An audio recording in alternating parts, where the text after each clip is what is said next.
Hello. Welcome to the Bible. Wait. What? You're having fun today. Yeah. You're having fun this week, aren't you, Adrian Schlosser?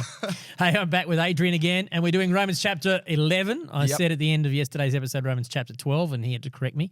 So I'm getting ahead of myself because I've actually got to record like Hebrews 7, 8, 9, 10, 11, 12, and 13 tonight, immediately following this. Yeah. So I'm actually going to be recording 12 chapters of the Bible. Wait, what today? I still can't do my what properly.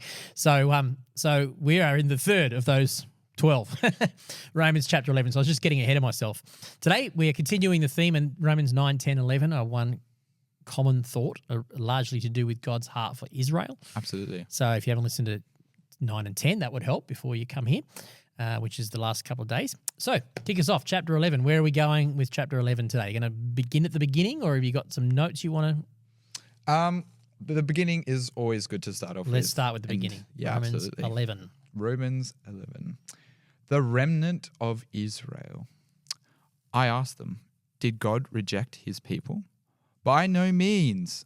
I am an Israelite myself, a descendant of Abraham, from the tribe of Benjamin. God did not reject his people, whom he foreknew. Don't you know that Scripture says in the passage about Elijah, how he appealed to God against Israel? Lord, they have killed your prophets and torn down your altars. I'm the only one left, and they are trying to kill me. And what was God's answer to him? I have reserved for myself 7,000 who have not bowed the knee to Baal. So too, as the present time, there is a remnant chosen by grace. And if by grace, then it cannot be based by works. If it were, grace would no longer be grace. What then? What the people of Israel sought so earnestly, they did not obtain. The elect among them did, but the others were hardened. As it is written, God gave them a spirit of stupor, eyes that could not see and ears that could not hear. That kind of sounds like the Pharaoh thing again. They had the word hardened in there. But it's because of their original unwillingness to have their chances and blow them that then they were hardened. They were hardened, Yep. Absolutely. That's right. To this very day. And David says, may their table become a snare and a trap, a stumbling block and a retribution for them. He keeps quoting lots of Old Testament Bible, doesn't he? I love it. May their eyes be darkened so they cannot see, and their backs be bent forever. And then I like this one. Engrafted branches. Here we go, the branches. Here we go. Again, I asked, did they stumble so as to fall beyond recovery?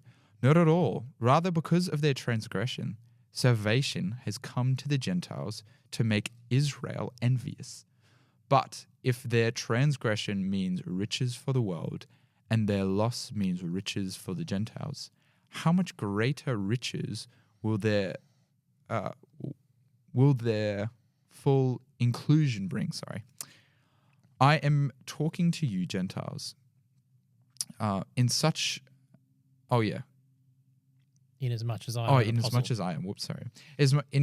as I am the apostle to the Gentiles, I take pride in my ministry, in the hope that I may somehow arouse my own people to envy and save some of them. For if their rejection brought reconciliation to the world, what will their acceptance be but life from the dead? If the part of the dough offered as firstfruits is holy, then the whole batch is holy. If the root is holy, so are the branches. If some of the branches have been broken off, and you, though a wild olive shoot, have been grafted in among the others, and now share in the nourishing sap from the olive root, do not consider yourself to be superior to those other branches. If you do, consider this. You do not support the root, but the root supports you. You will say that branches are broken off so that I could be grafted in. Granted, but they were broken off because of unbelief, and you stand by faith. No, do not be arrogant, but tremble. For if God did not spare the natural branches, he will not spare you either. Consider, therefore, the kindness and sternness of God. sternness to those who fell, but kindness to you, provided that you continue in his kindness. Otherwise, you will also be cut off. And if they do not persist in unbelief, they will be grafted in, for God is able to graft them in again. After all, if you were cut out of the olive tree that is wild by nature, and contrary to nature were grafted into a cultivated olive tree, how much more readily will these, the natural branches, be grafted into their own olive tree? You want to stop there, or do you want to keep reading the rest of it? I'll stop there for a little bit.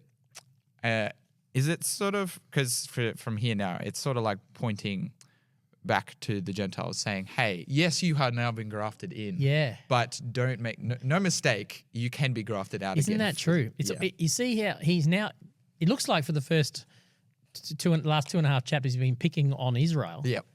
And now he's showing it's not an Israel problem, it's a human problem. Yeah. Because now he's saying to the Gentiles, you know how the Jew, he spent 2.5 chapters bagging out the Jews for thinking they had God's favor because they were Jewish. And he says, hey, guys, you Gentiles, you're at risk of doing the same thing as well. Because you could start to think that you are God's chosen because you are the Gentiles or because you are chosen by grace or whatever it might be. And he's basically talking to them saying, you've got the same risk in your heart. Don't you start to get elitist and think you're better than the Jews in the same way the Jews were elitist and think they were better than Rinse you. and repeat Pharisees sort of thing. It's a repeat Pharisee. And we're all, this is the point, is the issue of Pharisaical thinking, of self-righteous thinking, of thinking we deserve God's favor, is deeply ingrained into the human heart. And it has nothing to do with your religious persuasion, your political persuasion or anything. We're all capable of falling into that trap of thinking we deserve it. That's what he's saying now. In the same way he's reprimanded the Jews for it, now he's turning on its head and saying, just be careful, Gentiles, that you don't start to do the same thing. In fact, you need to recognize that you were grafted into this tree and God could take you out again if he really wanted to. And God took some Jews out to make room for you, but he can put the Jews back as well if he wants to. It's all about this sovereign choice of God to find those people whose hearts are devoted to him. Yeah, it's in a way, it's a bit scary how quickly we change into being prideful. Yes. About everything we do immediately. Yes, I read the Bible, I go to church. And I'm saying this to myself as well because I've had the exact same thoughts. And it slips in so quickly, so subtly, so easily. And then whenever you have conversations with, let's say, other Christians and non-Christians, you're already up yourself. Yeah. And you're not having, God can't, it's like, oh, well, I want to work with you, but, you're being very arrogant. Yeah. You're pretty full of yourself right now. Yeah. Exactly. And we need to keep reminding ourselves we've been chosen by grace through faith. And it's not from us. Yeah, exactly right. And it's pretty straightforward. I mean, some of the other passages were a bit more complex, but he's still quoting lots of Old Testament. But this olive branch thing really makes sense of it. That we have been grafted into God's family. And I love the way he says, the root makes you holy, not the other way around. Absolutely. So let's remember that the only life we have is because we're connected to the life source, Jesus. Yeah. And if we think that we become that life source, we'll die. If we disconnect ourselves from the true life source, it doesn't take long for a branch to die. Yeah. And, I think about this is a reason why everybody doesn't like arrogant people or people who up themselves. And it's like, well, we don't like it when we are either, but we fall into it. Yes. And I love that God brings us into that freedom. It's like, you don't have to be that. You have to be arrogant. It's not, because then it falls back on you again. Yep. And so just free yourself from that. Stop putting it on yourself. Free yourself. Like the arrogance the pride shackles you again, and then you're stuck in that, and then you hurt people, and then it's just you're not loving me anymore. You're not doing the two greatest commandments. That's right. I love it the way you put it. That's exactly right. You're not loving God, and you're not loving your neighbor. Yeah. Very good. And at the start of this chapter here, he was talking about this whole thing back to Israel, and he's saying, God has always had a remnant. There's always been a few. So, not everyone who's born Jewish is Jew. Is a true Jew. Yeah. But not everyone who's been born Gentile is not a true Jew. He's basically saying it's always been this thing. And in Israel's case, there's always been a few. He uses some examples from the Old Testament when things looked like the country was in a pretty rough time, like the time of Elijah when the whole country under King Ahab had turned their back on him. And he's saying, no, there was, even then, Elijah was saying, I've had enough, Lord. I'm the only one left. There's no one left. And God says, no, not so fast, Elijah. He said, yeah, it's good that you're faithful, but there's another 7,000 out there who are too. He just needed to hear that God was always keeping a remnant. And even among the Jewish culture of the day, even though most of them had denied Jesus and had crucified him, Paul is still saying there's always been a handful. There's the Nicodemuses and there's a bunch of the Pharisees and there's me. I was a Jew. God's always been faithful to his word, and he's chosen and still continues to choose a few Jews. Yeah. I think that brings definitely... though I've read it, now that you just said it again, the fact that God always leaves a remnant is... I don't know why I didn't even think about it. I'm always thinking that the prophets were the only Christians. Ah, yes. So I don't know why in my brain I've gotten like, oh, there was no one like who was Christian, and then it was like he had to constantly like whip them all. Yeah. In fact, most of the prophets spend most of their time reprimanding the religious elites, the powerful people, actually, because they're the ones who are abusing the poor. And oftentimes the poor and the vulnerable in the city of Jerusalem, for instance, they're the ones who are trying to figure it out. Or he will say, maybe they're not worshipping Yahweh either, but it's because those in power who should have taught them to worship Yahweh have taught them and forced them to worship Baal or one of the other gods. And so God is always reprimanding those in power. So there's always a remnant. Even in those days, it wasn't just the prophets. There were others that were trying to be faithful to God all the way through. Wow. Yeah. It's interesting that, I guess, even Elijah showed a little bit of pride, being like, I'm the only one. Yeah, exactly. That's a pride thing. It's like coming from this sense of, there's no one else left. And I have concerns with some Catholic doctrine, for instance, but I was raised in parts of the Christian church. I was raised, Pentecostals would say, I was taught in the past, all Catholics are all, they're not Christians or whatever. I mean, we've had 1,000 years of church history of no, that's not true. We've had 500 years of history of Protestants and Protestants and Catholics going at each other, saying who's true and who's not. But even though I have concerns about some Catholic doctrine, there's always a remnant. There's a beautiful group of Christian, God-seeking Catholics out there who it would be foolish of me to think that just because I don't agree with everything means that God hasn't chosen them. And I would say it's the same in any arena of church. Or the church down the road that you think might have gone awry and gone off track. There's still a remnant of people. There could be. Let's not just wipe everybody out, is what Paul's trying to say. God is always working, even in the times when it doesn't look like it. He's still working with remnants of people. All right, where's your notes? Where are you up to? We are at 11. Oh, that's right. I found this interesting. Since I've grown up Pentecostal, and since mainly I've been a young child at a church. Growing up in church. Even pronouncing this word as a kid, or I would just I'd lose interest immediately. Doxology. Doxology, okay. Doxology. That's at the end of Romans 11. That is. Where did I read up? You haven't quite read the doxology yet. So keep reading. I'll keep reading, and then until I get up to doxology. Yep. All Israel will be saved. I do not want you to be ignorant of the mystery, brothers and sisters, so that you may not be conceited. Israel has experienced a hardening in part until the full number of the Gentiles has come in. And in this way, all Israel will be saved, as it is written. The deliverer will come from Zion. He will turn godlessness away from Jacob. And this is my covenant with them when I take away their sins. As far as the gospel is concerned, they are enemies for your sake. But as far as election is concerned, they are loved on account of the patriarchs. For God's gift and his call are irrevocable. Just as you, who were in one time disobedient to God, have now received mercy as a result of their disobedience.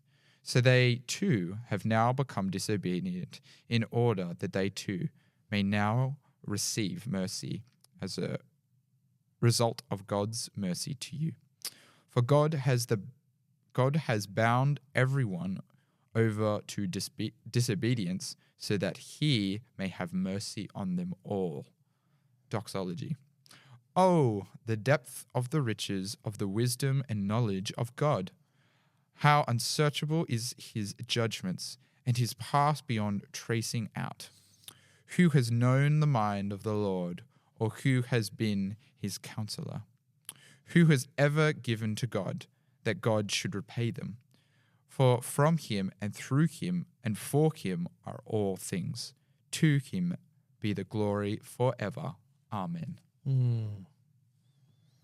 So, I mean, in the Anglican system, like I've observed a few like doxology, like they've got the Structured doxologies. Yeah, and so tell our non-Anglican listeners what you understand an Anglican doxology to be.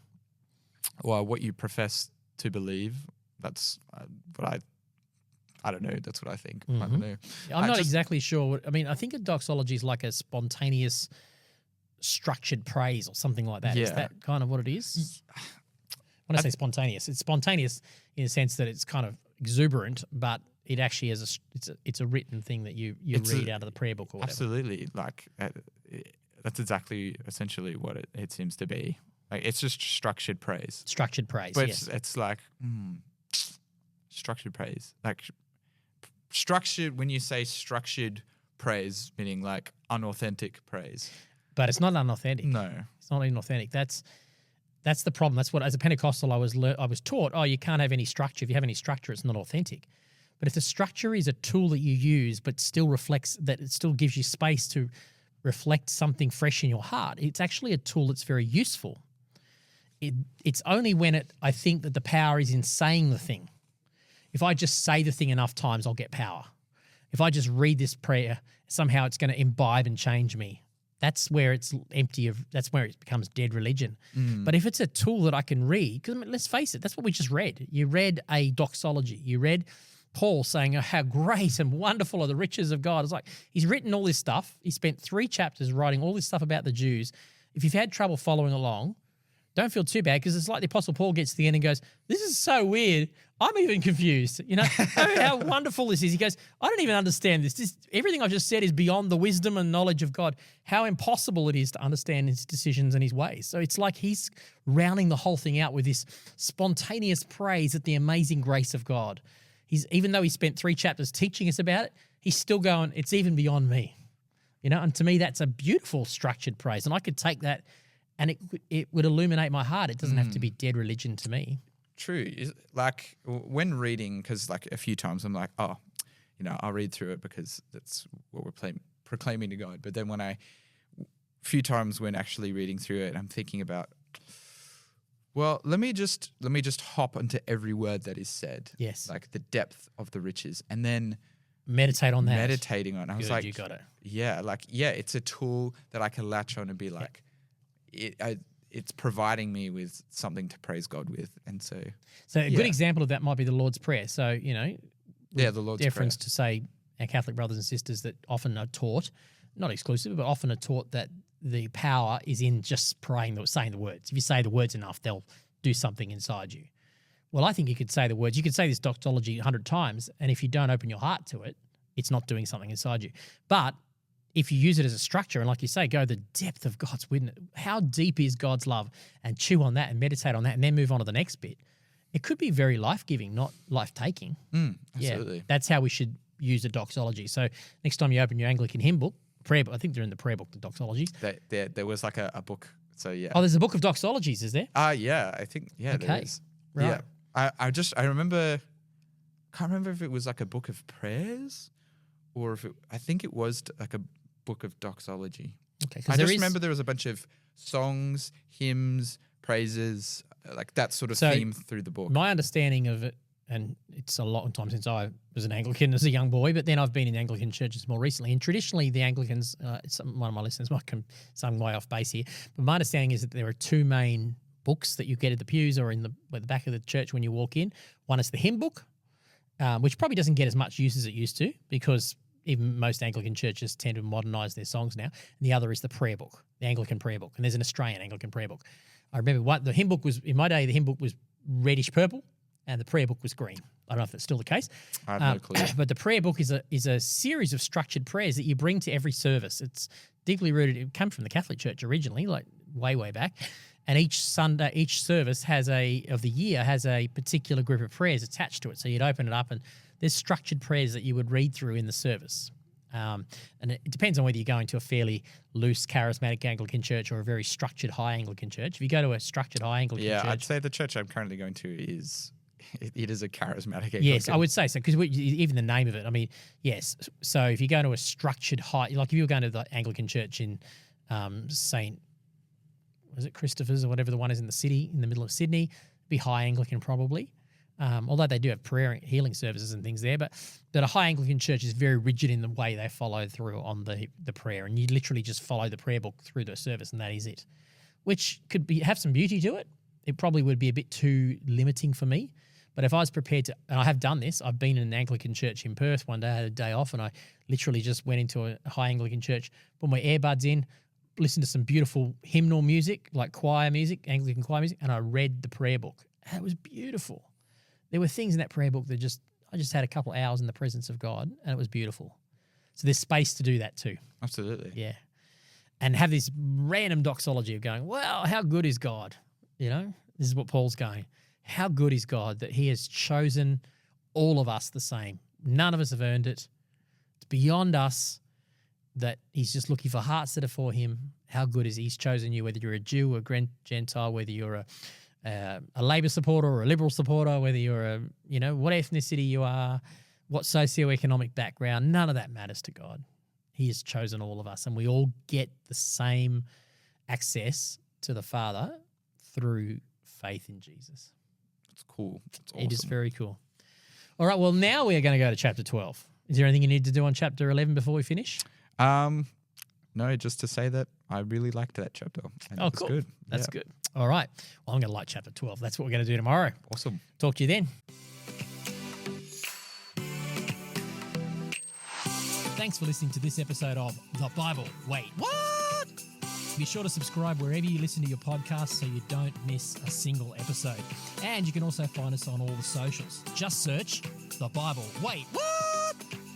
And to find out more about our church, just search C3 Camden, C3 Picton, or C3 Thirroul on the web or on the socials. Thanks for being with us today, and we look forward to talking to you on the next episode of The Bible. Wait, what?